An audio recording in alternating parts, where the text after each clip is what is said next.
Hi there, Corona TV viewers. I'm Johnny Damon. You're my bobblehead doll today, just nod up and down if you agree. Welcome to the show, Mitch Joel. How are you? Happy birthday to you. And just look at those washboard abs. I know, right? Oh yeah, this is the fittest I've ever been in my life, you know. Happy birthday from Johnny Damon. First of all, let's just do the elbow bump.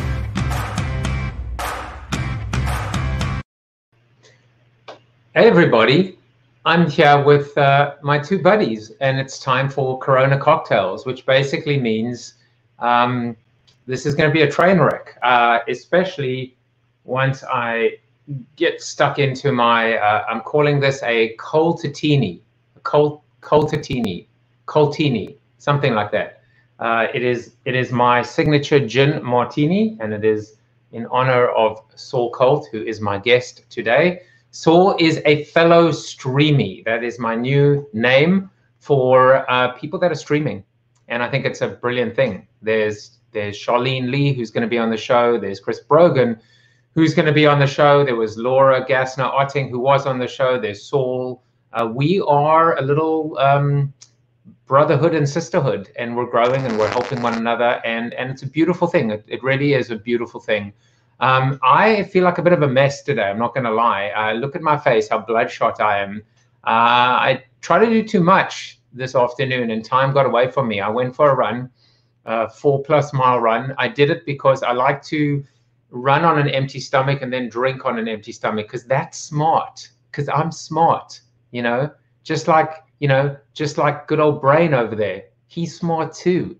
And now I'm going to drink on that empty stomach, and I'm still sweating and I'm bloodshot. And then I had to make my martini, but I did it because, you know, psychologically I've been doing this fat blogging thing, and I knew I lose. So I do this weird thing, which is I weigh myself before I run, and then I weigh myself right after, and I lose between 1.5 to 2 pounds on the run. And this, I knew before the run that I was going to finally break 190 pounds for maybe the first time in 2 years. And so I ran, and I was 189.3. Now I delete the weight, you know, it's one of those smart scales. I don't care. I'm doing it though because psychologically, and I think weight loss always is it's mind over body. It really is so mental. So anyway, I'm feeling good. I'm probably going to get drunk very quickly though. So let's hope, you know, Saul and I discussed absolutely nothing of substance, because, you know, I'm sure we won't. Who am I kidding? I know we will. Anyway, Saul is on the show today. Let me make that slightly smaller. And then we've got Henk Kampfer tomorrow, Rohit on Thursday, and Mr. William Charnock on Friday, and fully booked into the 3rd week of July. So I'm pretty happy about that. Thank you. And thank you for liking, commenting, sharing, subscribing. And, you know, the last point is important too, right? Thank you for watching. You know, thank you for watching. You don't have to do stuff. You can just give me an hour of your time, or half an hour of your time, or 5 minutes of your time. That's quite substantial. That means a lot to me, and it means a lot to all the streamies as well. Happy Fudge Day. It's National Fudge Day. I really don't have anything else to say about it except enjoy your fudge. Happy birthday to my Facebook friends. I'll just pick one at random. David Halevi Sussman. Halevi Sussman. Happy birthday, Mr. Sussman. And not many people on LinkedIn, apparently. I guess people don't work anymore. Oh, well, you know, for those people, have a great day. I hope you did. I hope you had an awesome day. Well, it is Corona Cocktails. And so I better get through my seated soliloquy quickly, because I want to drink and I want to chat with Saul. And today, you know, in honor of a man that cares about experience, is a soliloquy that's about experience. And here it goes.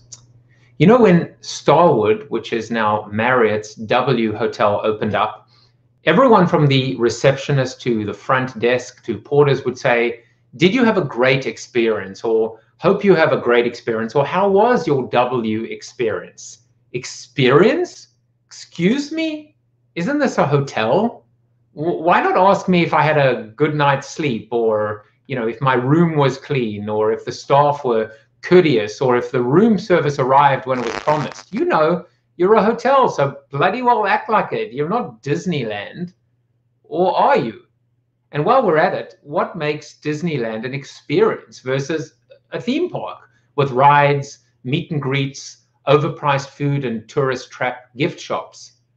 Rhetorical questions aside, experiences have to count, now more than ever. And yes, I recognize I had to borrow a page from the bland brand "We're all in this together" playbook. Well, that was intentional and somewhat ironic. And more importantly, well, I can, because I'm not a monolithic one-size-fits-all efficiency machine. Life is short. And there's a phrase you don't hear many brands utter. And by many, I mean any. Life is short. So why not attempt to live it? Why be a lumber store or a supermarket? Why be a car dealer or a packaged good? Why be a bank or an airline?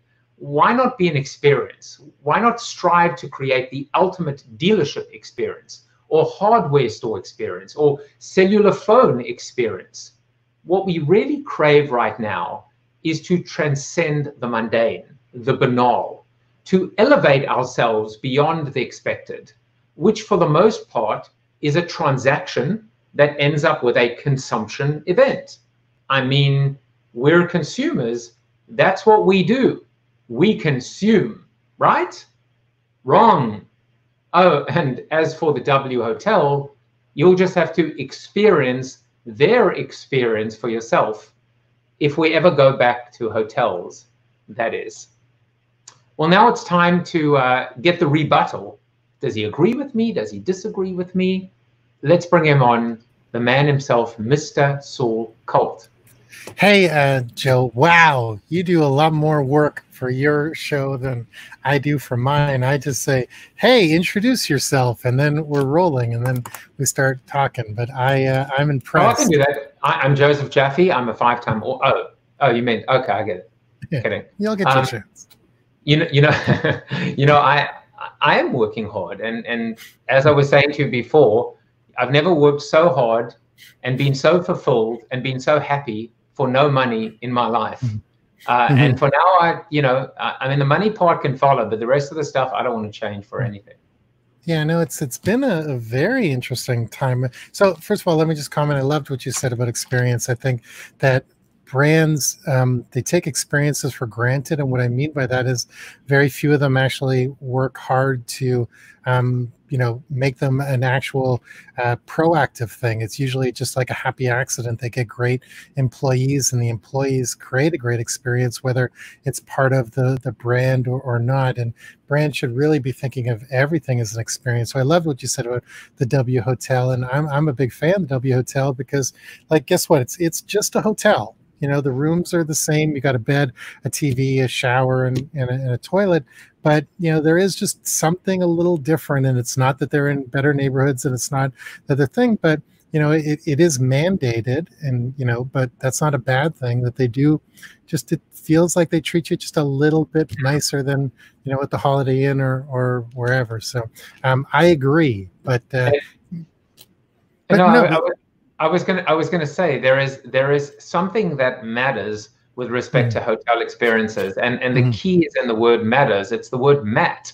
When you go into, it's the small things, right? Like when you go into the elevator at W, in the morning there's a mat on the floor that says morning, and in the afternoon it says afternoon, in the evening it says evening, and they're taking, they're sweating the small stuff, and that's what counts at the end of the day.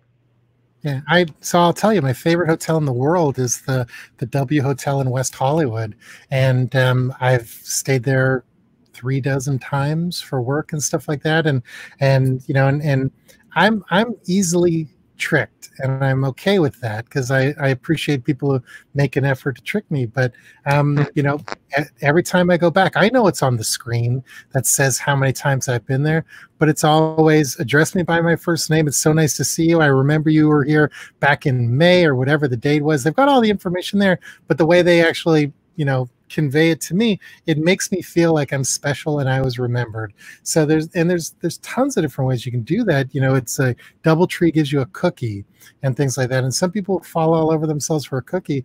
I actually don't need a physical thing. You boost my ego in some small way or make me feel seen or remembered, and like I'll ride on that for weeks. I almost swore. Am I allowed to swear on this thing? I don't know. Is this a family show? You well, my son is interning for me, but other than that, no, you can swear if you want to. I mean, right. the way I'm looking at, although I do account, so I am going to give, if you do, well, now if you ask if you should swear, you probably shouldn't, but sure, you can swear if you want to. All right. If you're extremely happy or extremely mad or sad, you can swear. How about that? I like to swear as an emphasis. If you swear too much, it loses all its power. But you drop like one or two meaningful swear words, it gets people to perk up a little bit. I mean, will it help the views or not? I don't know. We'll find out. Should we? So at the moment, our F-bomb count is question mark. We're not quite sure, but we'll see. So now there were a bunch of things that I wanted to say, but we're going to stop because it is Corona Cocktail. So what adult beverage did you bring with you? I'm drinking a tea that's spiked with something. I'm not quite sure. I think it's... Sure? It better be alcoholic, otherwise you're off cocktails. Oh, no, it is alcoholic, but I'm drinking it in my branded mug because everything has a logo. All right, cheers. Cheers. Ooh. That is so good. Smooth. Straight to my head. So Saul, you said, feed your ego like these hotel trains. Allow me to feed your ego for a moment. Oh, please. First of all, I'm going to get comfortable. Yeah. I mean, you're going to get very comfortable. First of all, let's just see if this works because, Steve Garfield is on my case. He first, he wants overlays. He doesn't want overlays. The overlays are too extensive. He better be watching because, he didn't like this one. He said that was too busy, which it probably was. So we're going with that one or that one as well. He likes the wide shot, so we're just going to do that for Steve. Steve, I hope you're happy. Yep, there he is. Hi. Well, hi back to you, buddy. So I want to, embarrass you as often as I can because I'm a Saul Colt fan. I really am. And I will tell you, probably Dave Peck is a Saul Colt fan because I've never seen him comment on the show. I know, by the way, when someone is on the show for me or my guest. Dave Peck is on for you. So, but I love Dave. But I love Dave, and I'm glad he's here. Okay, so let's start off with the fact that something you said. Do you know that you're in my book? Of course I know. I have people scanning the universe for mentions of me. So, I got very nervous because I thought maybe, just maybe, I hadn't given you attribution, which is very unlike me. I mean, it's a big part of our code from a social media standpoint is attribution. But anyway, you're in the book. You deserve to be in the book. Thank you. So I'll say a few things. One is, I think you might be one of the most underrated minds in the business. I think you couldn't agree more. I think you're truly original. I think you're a free spirit. You really get me thinking. And what you said about McDonald's, for example, when discussing National Women's Day, when they turned their M's into W's for, from men to woman or McDonald's to woman, hashtag droopy boobs was trending. And you basically said, why not just take the $2 million and donate it to Planned Parenthood? And I just thought that was so brilliant. And so I had to put it in the book. But I just want to say that I am a fan. Thank you. I am of yours too.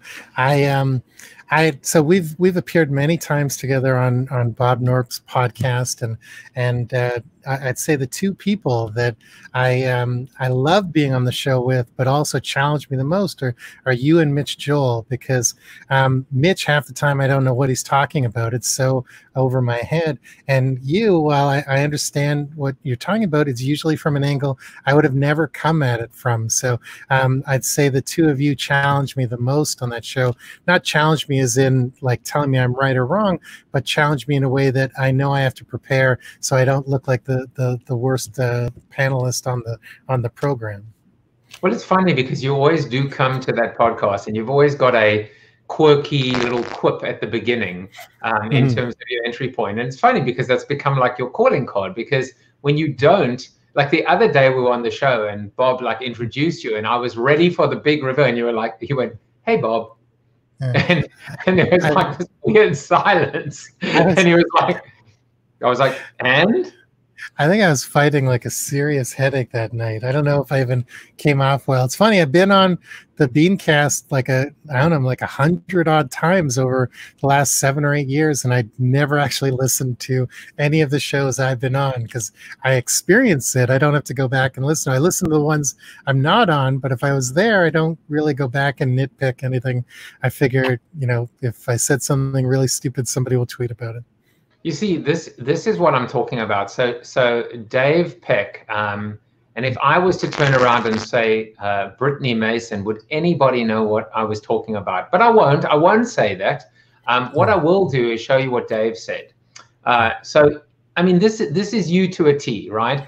On a South by Southwest trip, you were camped in luggage pickup greeting people.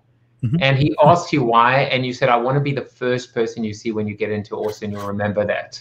10 years later, he still remembers, and now I'll never forget that. That's what I'm talking about, man. Well, it's brilliant.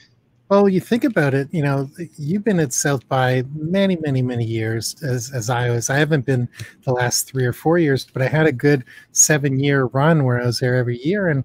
And you know, it's like, it got noisier and noisier and noisier every year. Those first couple of years, a brand could actually stand out and shine without putting a whole lot of effort. And then, you know, it's like then, you know, like the Nazis, they came for the Jews.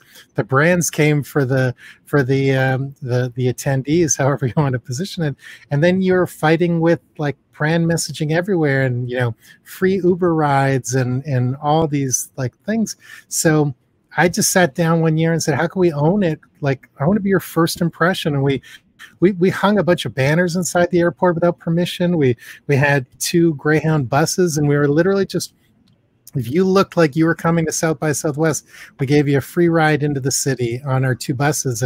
And the whole thought process was, we treated it kind of like a VIP tour. We had a tour guide, and we basically elevator pitched you for 30 minutes on why you should use this product and be grateful and everything. And like, we sort of felt it was okay because we were saving you $40 on a cab into the city or stuff like that. But a lot of times when, you know, when I'm thinking of ideas or thinking of things, it's always just around, wouldn't it be cool if, or how do we become the first brand impression, or how do we do this? Like, it all starts with kind of like a positioning statement of some kind, instead of just dreaming up something, you know, ridiculous and crazy. It's more aligned with a goal and working backwards. And like, I love that example. It's funny.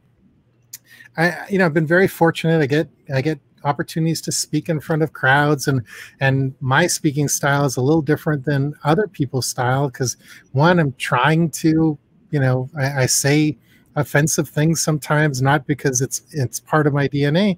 I just want to be like the most memorable speaker of the day. So I'll, you know, maybe drop a dirty joke in here or there or say something inappropriate, but I'm teaching you real marketing lessons by using my own work as every case study. So I never talk about anybody else. You'll never see me stand up and say, you know, Amazon did this and it was really smart, or Nike did this, it was really great.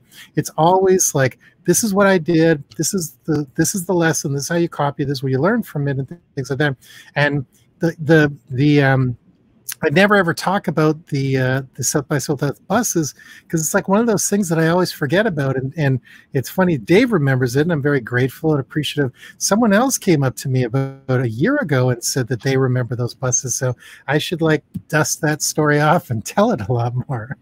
Well, you know, funny that you mentioned that because, and by the way, talking of which, I'm not going to forget in a hurry, although I wish I could, that you just compared brands to Nazis. So that might be worse than an F-bomb. But, you know, you can't. The internet never forgets or forgives. Yeah.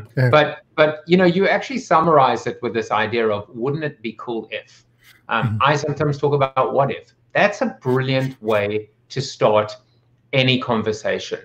And the first, to me, is the second thing you say. But the first thing is, wouldn't it be cool if? And it's funny you mentioned that, because if you hadn't, I was going to say, let me tell you what I remember about brilliant South by Southwest activations. There was a company, and of course I know which company it was, that organized buses, like party buses, and there were people in long lines and 45-minute waits and in the pouring rain, and they gave them rides to their hotels, which of course was you. You know, I remember that too. What's brilliant about it is the fact that it isn't just on brand, it's on South by Southwest brand, because you have to be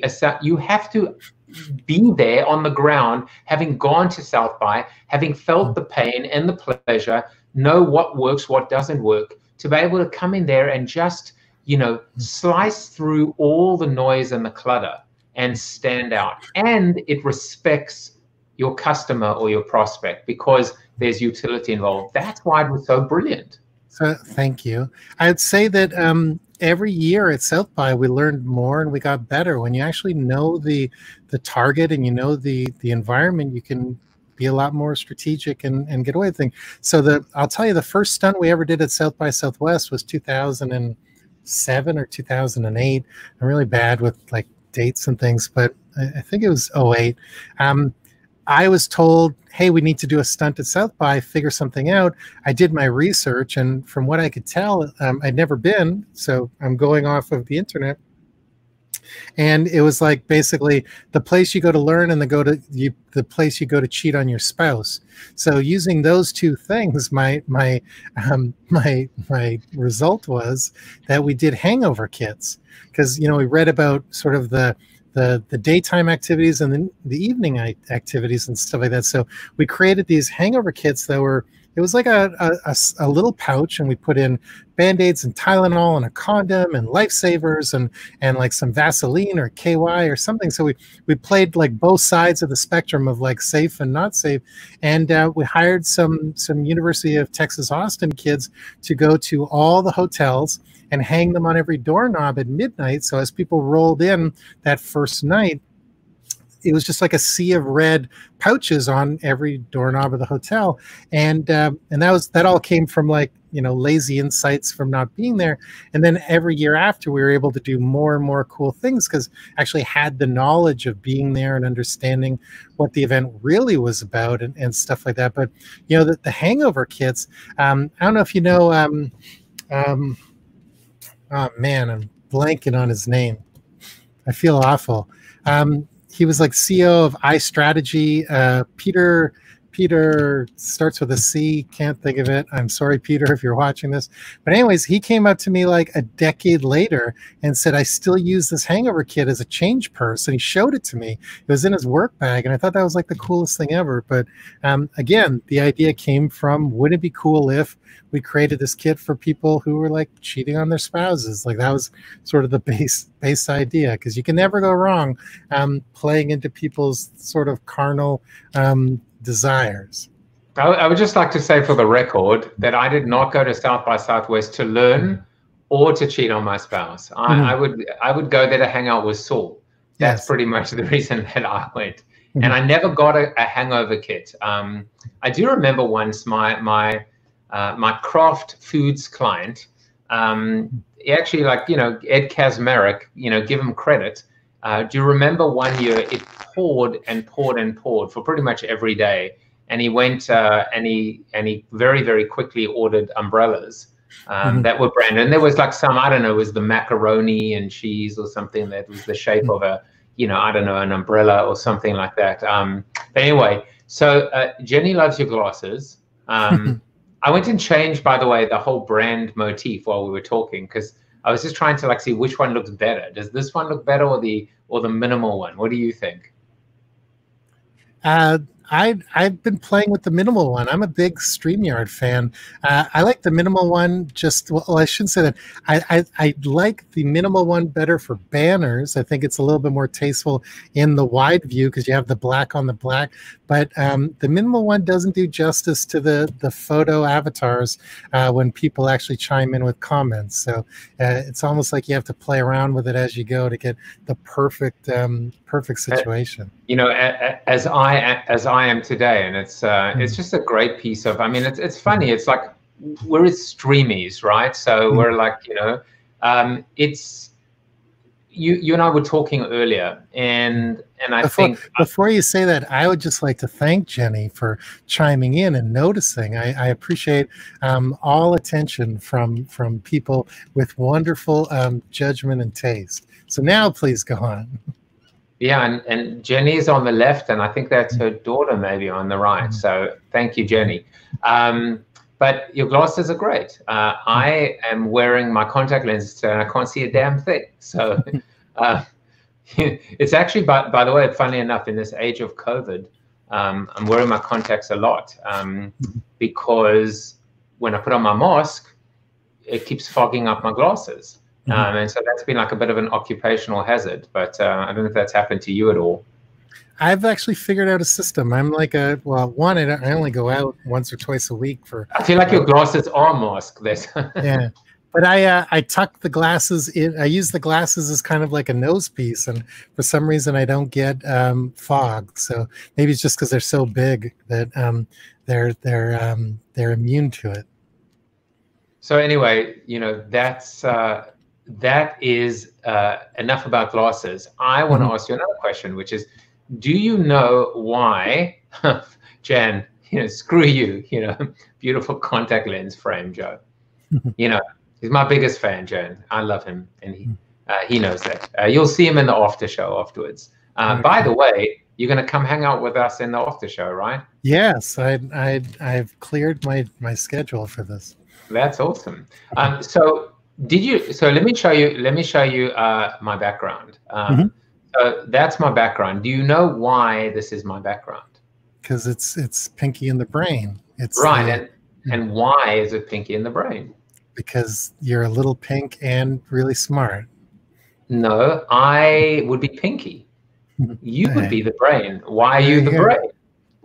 Because I've positioned myself globally as the smartest man in the world. As the Saul is the smartest man in the world. You see, this is 25 hours of research and prep that allows me to bait the hook and reel you in. I mean, but seriously, this is why I think you're smart, because your website is saul.is. I didn't even know you could do that. It's from Iceland, and you pay a tiny bit extra every year. But I wanted to, and I did this many years ago. I wanted to have every blog post, every page extension be like an actual sentence. So it's like Saul is, you know, a public speaker. Saul is a marketing consultant, and just keep like using my page extensions that way. I barely use that website now. I pretty much just drive everybody to my brand website at the Idea Integration Company, but I'm still proud. There's a ton of blog posts in there. Some of them are brilliant. Some of them are not so brilliant, but there's like a treasure trove of some really early thinking there on where I've sort of netted out today. Well, let's talk about the positioning, about the smartest man in the world. How do you become the smartest man in the world? And just talk to us about the audacity of that positioning, and you know, why you did it and what became of it. So, you know, it's something I just sort of started doing very early. I've always I say I'm like a pretend narcissist, and like there is a little bit of narcissism in me, but I certainly embellish it for social media and stuff like that. But I've always worked best when there's like a target on my back. I make a big, bold, you know, statement, and then I have to come through and follow up and actually, deliver on it. So when you call yourself the smartest man in the world, you're basically planting your flag in the sand, and people are going to come at you all the time and question it and ask questions and try to prove you either, not very smart or whatever. So like, it's really just going on the whole, no attention is bad attention. Some wonderful things have happened for me through this. I had a feature written in Forbes magazine about the whole concept of putting a target on your back and sort of like, thumbing your nose at conventional sort of personal branding and things like that. But my goal in everything I do is to be the most memorable. So you mentioned earlier you thought I was a very underappreciated brain, and I love that and I appreciate that. I don't think I get the due that I deserve. And but at the same time, I'm not going to sit around and wallow about it. Some people make that their brand. I've kind of made my brand more like, fuck you, I'll just keep pushing forward. You don't want to work with me, I'll find 3 other people. And, like if what I do doesn't sort of match what you're looking for, it's fine, because, as long as I'm still creating amazing work, there should always be someone who's kind of like waiting in line. So, I've been told by people that, like my sales process for closing, it didn't jive with them because I just sort of gave up after a little while. And it's like, well, you don't want to work with me, I'm not going to spend 9 months begging you. I'm going to move on. It's like I've got the mentality that I'm never going to attack people, but I'm going to hurt you with my absence. I'm going to hurt you with my greatness, because I'm going to do another project. I'm going to kill it, and I'm going to make sure everybody knows about my project. And I'm not going to call you out, but like hopefully you see that you missed out on an amazing opportunity of working together. Because I'm, I sort of, I live by my own bullshit, and I'm okay with that, because I'm not everybody's cup of tea. I think I probably make some people hate tea, which is unfortunate. But it's like I'm just gonna keep doing my thing until there's no one to do my thing with. I never go out of my way to hurt people. Never go out of my way to do anything other than just heads down, do great work, pop up, brag about myself, rinse and repeat.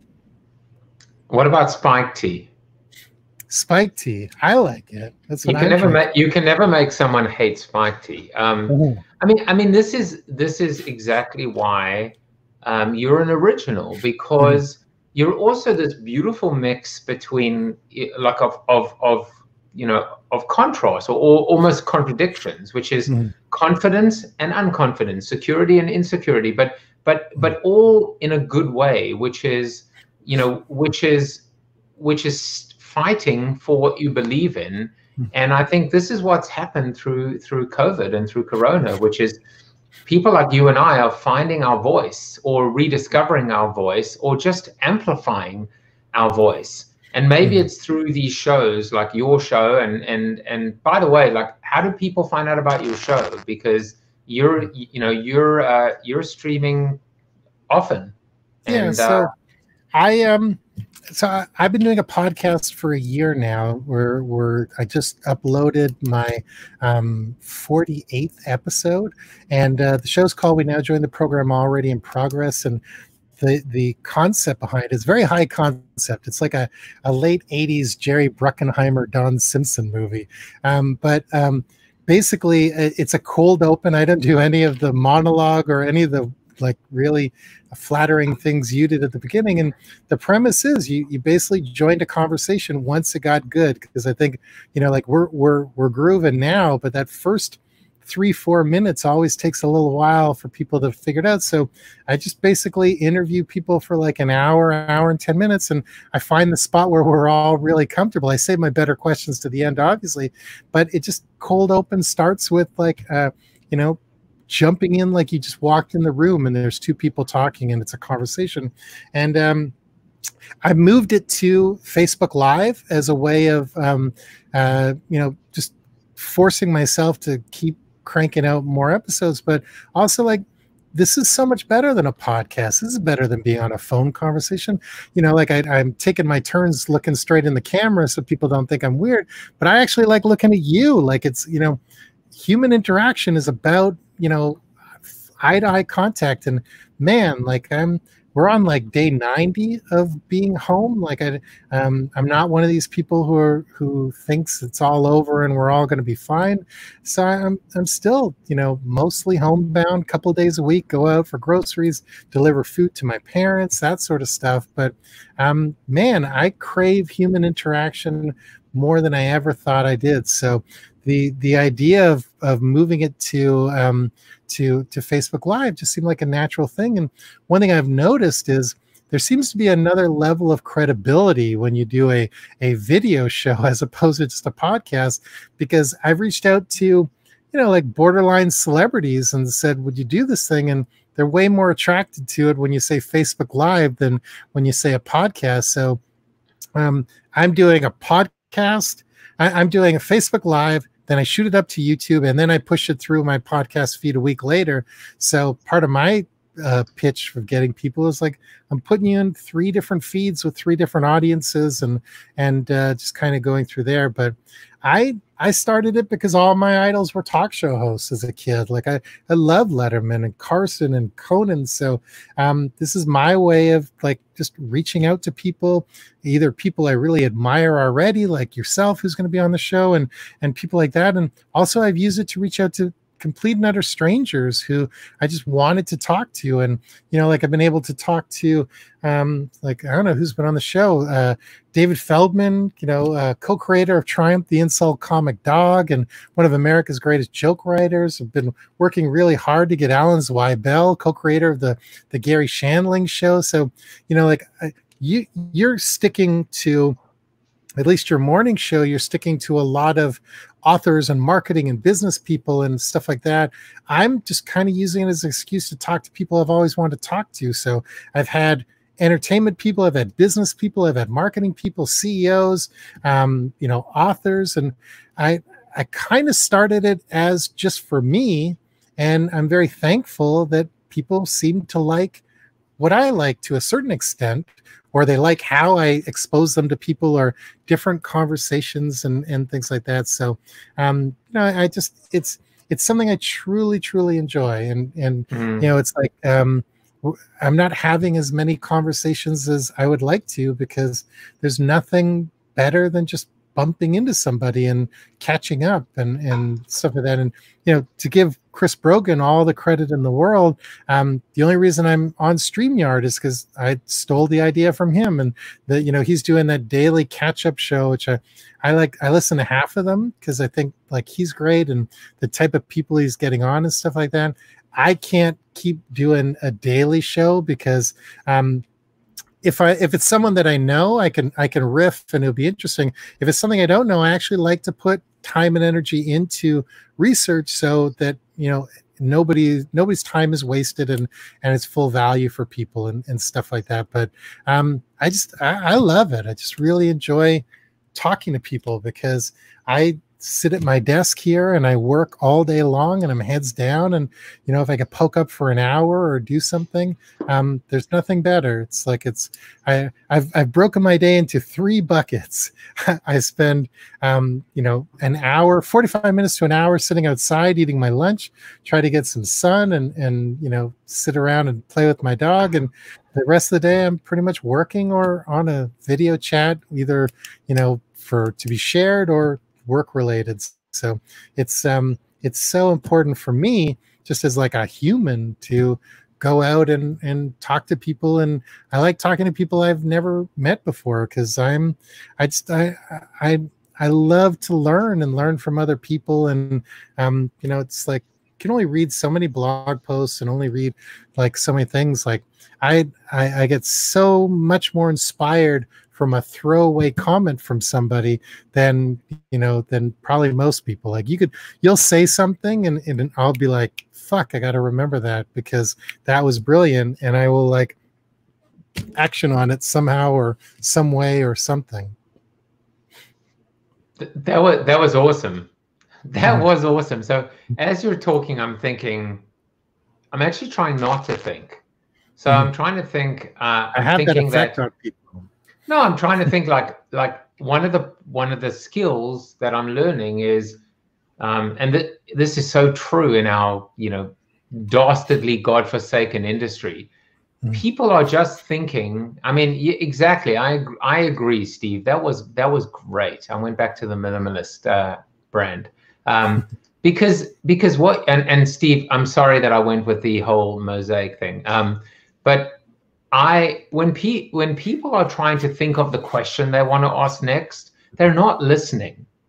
So I have this conflict, right? Which is, I don't want dead air, and then I'm like, what am I going to say and how am I going to say it? But at the same time, I've also learned through this experience that silence is beautiful. And it's okay, and just deal with the insecurity, and I'm just listening, and I'm just listening to you.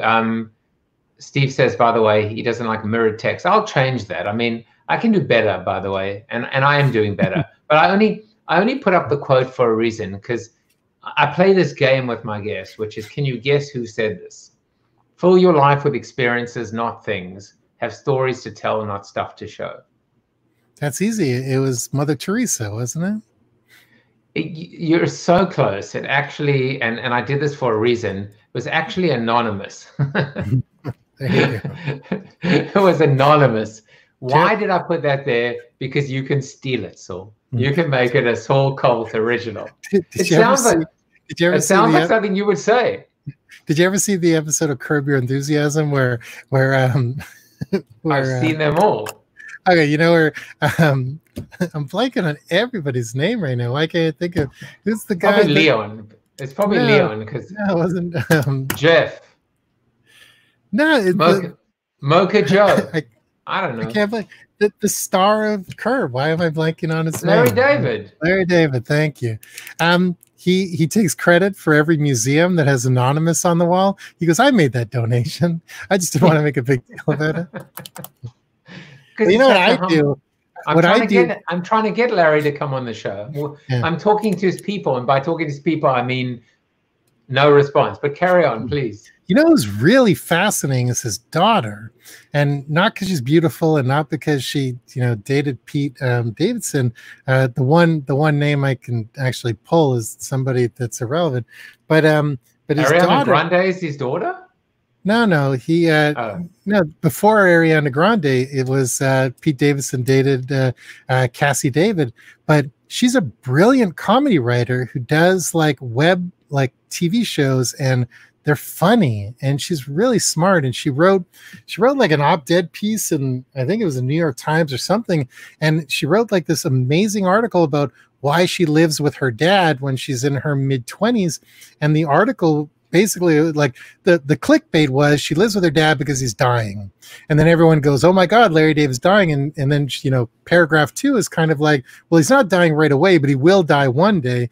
And she goes in on how they're each other's best friends, and they watch old movies together at night, and all her friends come over and they love him to death. And she's giving him life by living with him and not leaving him alone. And she's pretty brilliant. If you can't get Larry David, go after his daughter as a guest. She's cool. I'm on it. I'm on it. Right. But as I was saying, while you were talking, and I was thinking to myself, if I was sitting at home right now, if I wasn't you or me, and by the way, this is why I love this, right? So this is the most you and I have ever spoken. I mean, which is not to say it's not that we didn't want to speak, or we've never, this is the most you and I have ever spoken, looking at each other for 45 minutes, just hanging out and having a good time. And we know that we're sharing it with some people that are commenting. But I was thinking, if I'm sitting at home right now and I poured myself a drink, I would be pretty relaxed and pretty chilled, and I would enjoy this. And by this I mean you, because I think you give it. Well, listen, that I was going to say both of us are adorable, but I certainly think you are adorable. Thank you. And you have a better quarantine beard. I mean, this thing is pathetic. This is just my everyday beard, but I feel like you trimmed it. Did you trim it at all? I do the sides. I haven't touched the front, but I've cut my hair twice on my own, and there's some horrifying stuff going on. I need to get a real haircut eventually, but I made myself pretty for you, but most of the time I'm just wearing a hat or doing something. But I figured out how to do the sides, but I can't quite figure out the whole fading. So I've got a bit of a mushroom cap thing going on. So if I can get a mushroom sponsor or something, I'm actively looking for endorsements. I've heard it's lucrative. If you are in the mushroom business, sponsor Saul. Now, before we go, and we'll head over to maybe we'll use this as the incentive for people, to come over to the Zoom room. But I love so I went for a green screen, and if you watch the show, you know that I always try and hat tip my guests with my green screen. But like, I love yours. There's a whole pimpy, the curtain. I don't know what's behind the curtain. I got a feeling there might be a little bit of a Paul Giamatti, Chuck Rhodes dungeon. I don't know what's behind the curtain. You're exactly right. Very intriguing to me. It's very intriguing to me. It's a lot of behind leather. The curtain. Behind the curtain is an unfinished wall. I don't believe you. No, it's just a wall and a window, but I for some reason I think the curtain gives a theatrical flair. All the Chuck Rose racks and leather and things are in front of my desk. I need more room to spread out, but this is just a wall.